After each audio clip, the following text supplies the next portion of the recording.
ஓம் சாந்தி. இன்றைய சாக்கார முரளியிலிருந்து முக்கிய கருத்துக்கள். இன்றைய முரளியின் தேதி 24/7/2024.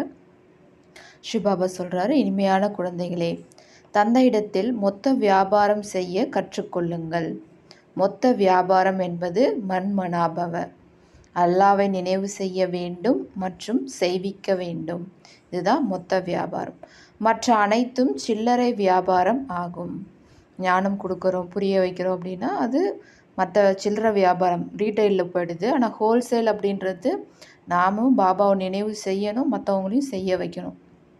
அந்த மன்மனாபவ அப்படின்றது தான் ஹோல்சேல். பாபா கேள்வி கேட்குறாங்க, தந்தை தனது வீட்டிற்கு எந்த குழந்தைகளை வரவேற்பார்? பாபா பதில் சொல்கிறாங்க, எந்த குழந்தைகள் மிக நல்ல முறையில் தந்தையின் வழிப்படி நடக்கிறார்களோ, வேறு யாரையுமே நினைவு செய்யாமல் இருக்கிறார்களோ, தேகத்தின் அனைத்து சம்பந்தங்களிலிருந்து புத்தியை நீக்கி ஒரு தந்தையை நினைவு செய்கிறார்களோ, அப்படிப்பட்ட குழந்தைகளை தந்தை தனது வீட்டிற்கு வரவேற்பார். இப்பொழுது தந்தை தனது குழந்தைகளை மலர்களாக ஆக்குகின்றார். பிறகு மலரான குழந்தைகளை தந்தை தனது வீட்டிற்கு வரவேற்கின்றார். ஓம் சாந்தி.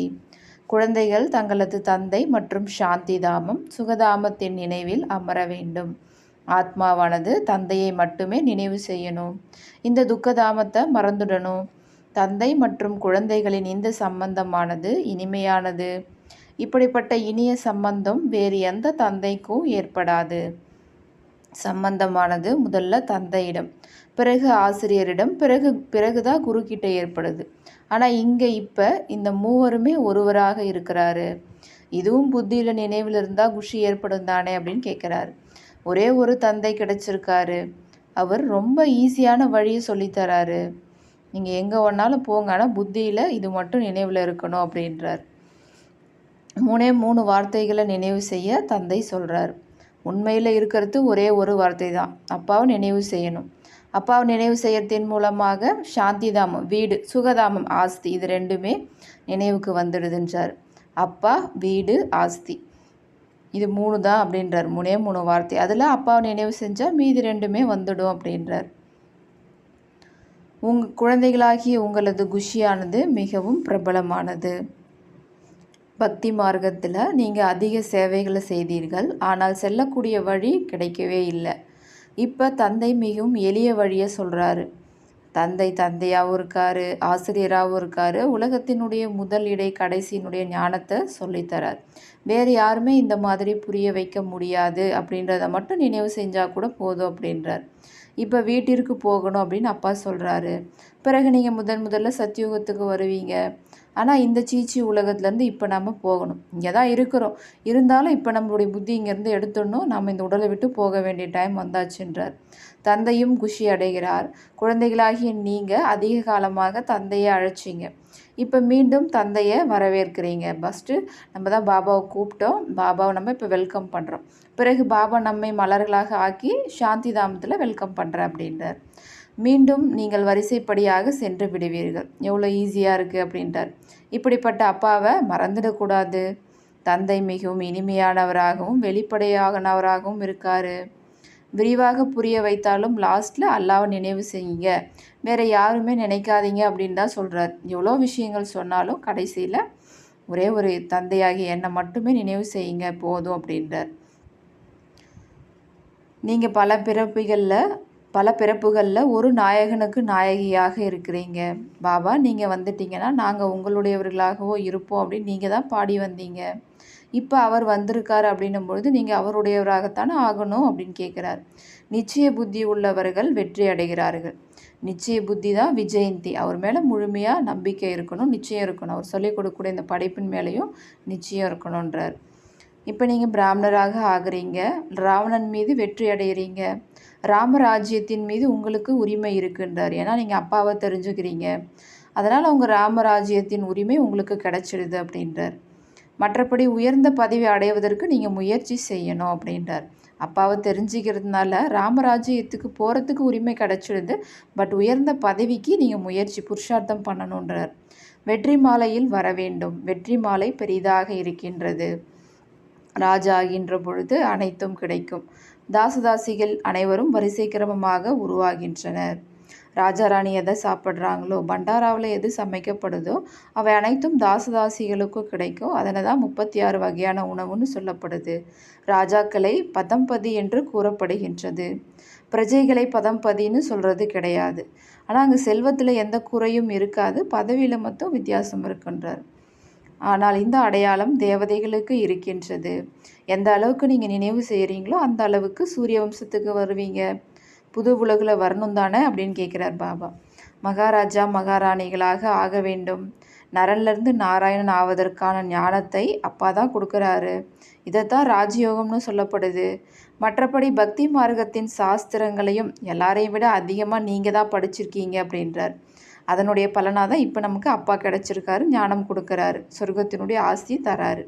அனைவரையும் விட அதிக பக்தி குழந்தைகளாகி நீங்கள் தான் செஞ்சுருக்கீங்க. இப்போ அப்பாவை சந்திக்கிறீங்க. என் ஒருவனே நினைவு செய்யுங்கள் என தந்தை மிக எளிய மற்றும் நேரான வழியை கூறுகிறார். அதே போல் பாபா குழந்தைகளே குழந்தைகளேன்னு சொல்லி புரிய வைக்கிறாரு. குழந்தைகள்கிட்ட பலியாகிடுறாரு. வாரிசாக இருக்கின்றார் எனில் பலியாக வேண்டி இருக்கிறது. அதே போல் நீங்களும் பாபா நீங்கள் வந்தால் நாங்கள் பலியாயிடுவோம் அப்படின்னு சொன்னீங்க தானே. நீங்கள் ஒரே ஒரு முறை பலியாகிறீங்க. பாபா 21 முறை பலியாகிறார் அப்படின்னா 21 பிறவிக்கு அவர் உங்களுக்கு ஆஸ்தி கொடுத்துட்றாரு. இப்போ நீங்கள் அவரை உங்களுடைய குழந்தையாக ஏற்றுக்கிறீங்க, எல்லாத்தையும் உடல் மனம் பொருள் அவருக்கு அர்ப்பணிக்கிறீங்க அப்படின்னா அதுக்கு ரிட்டர்னாக ஒரு 21 பிறவிக்கு உங்களுக்கு இந்த சொர்க்கத்தினுடைய ஆஸ்தி கொடுத்துட்றேன் அப்படின்றார். பாபா சொல்கிறாங்க, இனிய குழந்தைகளே, உலக ராஜ்யம் என்பது எனது பரிசாகும். இப்பொழுது நீங்கள் எவ்வளவு முயற்சி செய்ய வேண்டுமோ செய்து கொள்ளுங்கள். எந்த அளவிற்கு முயற்சி செய்கிறீங்களோ அந்த அளவுக்கு உயர்ந்த பதவி அடைவீங்க. முதல் நம்பரில் இருந்தவரே கடைசி நம்பரில் இருக்கிறார். யார்? பிரம்மா பாபா. மீண்டும் அவர் தான் ஃபஸ்ட் நம்பருக்கு கண்டிப்பாக போவார். ஆனால் எல்லாத்துக்கும் ஆதாரம் முயற்சியில் தான் இருக்குது அப்படின்றார். இப்பொழுது தன்னை ஆத்மா என உணர்ந்து தந்தையை நினைவு செய்தால் பாவங்கள் நீங்கிக் கொண்டே செல்லும். இப்பொழுது நான் உங்களை விழிப்படைய செய்கிறேன். தமோ பிரதானத்திலிருந்து சதோ பிரதானமாக ஆவதற்கான யுக்தியை சொல்கிறேன். ரொம்ப ஈஸின்றார் பாபா. நான் ஆத்மா, இவ்வளோ காலம் தேக அபிமானத்தில் இருந்த காரணத்தினால நீங்கள் தலைகீழாக தொங்கிக்கிட்டு இருந்தீங்க அப்படின்றார் பாபா. இப்போ நீங்கள் ஆத்மானு உணருங்கன்றார். இப்போ ஆத்ம அபிமானிகளாக ஆகி தந்தையை நினைவு செய்யுங்க. ஏன்னா வீட்டுக்கு போகணும். நீங்கள் தானே எனக்கு அழைப்பு கொடுத்தீங்க, அதனால் நான் வந்திருக்கேன். அனைத்து ஆத்மாக்களையும் தூய்மை இல்லாததிலிருந்து தூய்மையாக்கி வழிகாட்டியாக இருந்து பாபா அழைச்சிட்டு போவார். ஆத்மாக்களாகி நீங்கள் தான் யாத்திரைக்கு போகணும், யாத்திரை செல்லணும் அப்படின்றார். நீங்கள் பாண்டவ சம்பிரதாயத்தை சேர்ந்தவர்களாக இருக்கிறீர்கள். பாண்டவர்களுக்கு ராஜ்யம் கிடையாது. இங்கே இப்போ எந்த ராஜ்யமும் இல்லை, எல்லாமே அழிஞ்சிடுச்சு. ஏன்னா பாரதத்துடைய நிலை ரொம்ப மோசமாக ஆயிடுச்சுன்றார். நீங்கள் தான் பூஜைக்குரிய தேவி தேவதைகளாக உலகத்துக்கு எஜமானராக இருந்தீங்க. இப்போ பூஜாரியாக ஆயிட்டீங்க. ஆக உலகத்துக்கு எஜமானர்களாக யாருமே இல்லை அப்படின்றார். உலகத்துக்கு எஜமானராக யார் இருந்தாங்க? அந்த தேவி தேவதைகள் மட்டும்தான் இருந்தாங்க. இந்த உலக சரித்திர பூகோளம் திரும்பவும் நடைபெற்று கொண்டிருக்கிறது. சக்கரம் சுற்றி கொண்டே இருக்கும். உலகில் அமைதி எப்பொழுது நிலவியது? நீங்கள் எந்த அமைதியை விரும்புகிறீர்கள் அப்படின்னு நீங்கள் இந்த உலகத்தில் இருக்கவங்ககிட்ட கேளுங்க அப்படின்னு பாபா சொல்கிறாங்க. ஆனால் இதுக்கு ஆன்சர் யாருமே சொல்ல முடியாது. உலகம் சொர்க்கமாக இருந்த பொழுது அமைதியாக இருந்தது என தந்தை புரிய வைக்கிறார். அந்த அமைதி எப்போ கிடைக்கும்? ஒன்று வீட்டில் இருக்கும்போது கிடைக்கும். பிறகு இந்த உலகத்தில் இந்த உலகம் சொர்க்கமாக இருந்த பொழுது இந்த அமைதி கிடைக்கும். அதே போல் கிறிஸ்துவர்கள் இந்த கிறிஸ்துவிற்கு 3000 ஆண்டுகளுக்கு முன்பு சொர்க்கம் இருந்ததாக சொல்கிறாங்க. அவங்களுடைய புத்தி தங்கமாக மாறுறதும் கிடையாது, பிறகு கல் புத்தியாக ஆவதும் கிடையாது. ஏன்னா அவங்க பின்னாடி தான் வராங்க. பாரதவாசிகள் ஃபஸ்ட்டு யார் வராங்க? தேவதைகள். அவங்க தான் அந்த பாரதவாசிகளுக்கு தான் தங்க புத்தி கல் புத்தி உடையவர்களாக ஆகிறாங்க அப்படின்றார். புது உலகத்தை சொர்க்கம்னும் புது உலகத்தை தான் சொர்க்கம்னு சொல்லப்படும், பழைய உலகத்தை சொர்க்கம்னு சொல்ல முடியாதுன்றார். குழந்தைகளுக்கு தந்தை நரகம் மற்றும் சொர்க்கத்தினுடைய ரகசியங்களை புரிய வச்சுருக்காரு. இது சில்லறை வியாபாரம் அப்படின்றார் பாபா. ஆனால் மொத்தத்தில் ஒரே ஒரு வார்த்தையை தான் சொல்கிறார். என்னென்னா, என் ஒருவனை மட்டும் நினைவு செய்யுங்கள். இதுதான் மொத்த வியாபாரம். பாபாவை நம்ம எப்போவுமே நினைவு செய்யணும்.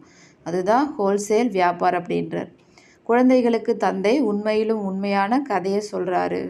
இது சத்திய நாராயணனின் கதை, 3வது கண்ணின் கதை, அமரக்கதை. இது எல்லாமே பிரபலமான கதைகள் அப்படின்றார். குழந்தைகளாகிய உங்களுக்கு அனைத்து விஷயங்களும் நல்ல முறையில் புரிய வைக்கப்படுகிறது. சில்லறை மற்றும் மொத்த வியாபாரம் இருக்கும் தானே. கடலை மையாக ஆக்கினாலும் எழுத முடியாத அளவுக்கு பாபா ஞானம் சொல்கிறாரு. இது சில்லறை வியாபாரம். இப்போ இந்த ஞானம் சொல்கிறது எல்லாமே இந்த ரீட்டெயிலில் வந்துடுது அப்படின்றார். மொத்தத்தில் ஹோல்சேல் வியாபாரம் அப்படின்னு பார்க்கும்போது மண்மனாபவ இது ஒன்று தான் அப்படின்றார். நம்மளும் நினைவில் இருக்கணும், மற்றவங்களுக்கும் நினைவு ஏற்படுத்தணும், அவ்வளோதான். வார்த்தை ஒன்றுதான், அதன் பொருளையும் நீங்கள் புரிந்திருக்கிறீர்கள், வேறு யாரும் கூற முடியாது. அப்பா சமஸ்கிருத மொழியில் ஒன்றும் இந்த ஞானத்தை கொடுக்கல, அவர் ஹிந்தியில் தான் சொல்கிறார். அவர் ராஜாவை போல் இருக்கிறதுனால தன்னுடைய பாஷையில் நடத்துகிறாரு, ஒரே ஒரு ஹிந்தி லாங்குவேஜ் தான் அப்படின்றார். என்னை நினைவு செய்தால் சாந்தி தாமம் சுகதாமத்திற்கான ஆஸ்தி கிடைக்கும் என்று தந்தை கூறுவதாக உங்ககிட்ட யார் வந்தாலும் சொல்லுங்க அப்படின்றார். இதை பற்றி நீங்கள் இன்னும் புரிஞ்சிக்க விரும்புகிறீங்களா? அப்போ உட்காருங்க, நாங்கள் உங்களுக்கு சொல்லி புரிய வைக்கிறோம். மற்றபடி நம்மக்கிட்ட வேறு எந்த விஷயங்களும் கிடையாது அப்படின்றத சொல்கிறார். ஏன்னா அவங்க ஒரு விதத்தில் வருவாங்க, அதனால் வந்தவுடனே பாபா நமக்கு இந்த மாதிரி சொல்லி புரிய வைங்க அப்படின்ட்டார். தந்தையாகிய அல்லாஹ் தான் புரிய வைக்கிறார். அல்லாவிடமிருந்து தான் ஆஸ்தி கிடைக்கிறது. தந்தை நினைவு செய்தால் பாவங்கள் விநாசமாகும். பிறகு தூய்மையாகி சாந்தி தாமத்திற்கு சென்று விடுவீர்கள்.